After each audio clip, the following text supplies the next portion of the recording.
When Saad invited me for a weekend at his father's house, I hesitated. Saad, the rich kid with the huge house and the parents always away on business trips, was known for throwing lavish parties. This weekend was no different. His parents were in the UAE, and he had decided to invite a bunch of us over. It sounded like fun, but something about his insistence that we join him felt off.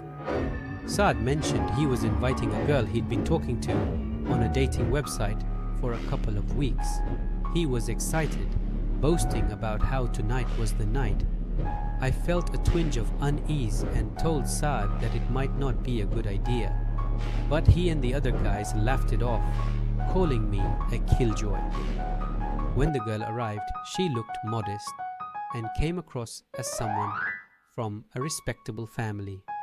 Saad's eyes gleamed with excitement as he greeted her and led her upstairs.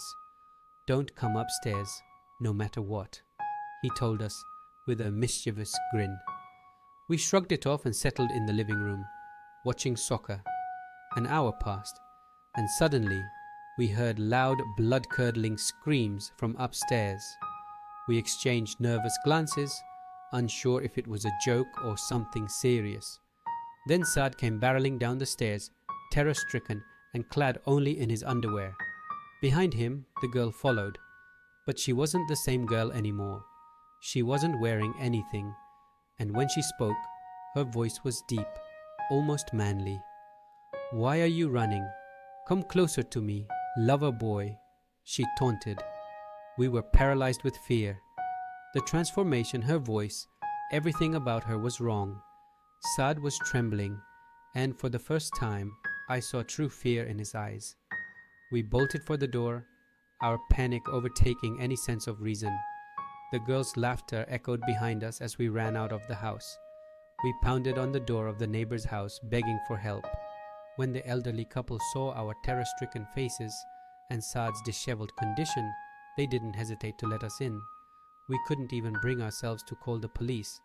What would we say? Would they even believe us? Hours passed, and we tried to calm down, the events replaying in our minds. Then we saw her again. She was standing across the street, fully dressed, looking confused. Saad ran to the window and shouted, "Go away!" She flinched, her face a mix of hurt and bewilderment, as if she had no memory of what had transpired earlier. Without a word, she turned and walked away. We all breathed a collective sigh of relief, but the fear lingered. That night changed us. We knew we'd never forget the terror we experienced. Saad was never quite the same, and the rest of us couldn't shake the memory of that night. Even now, I sometimes wake up in a cold sweat, hearing that deep, taunting voice in my dreams, reminding me of the horrors that lurk just beyond the facade of normalcy.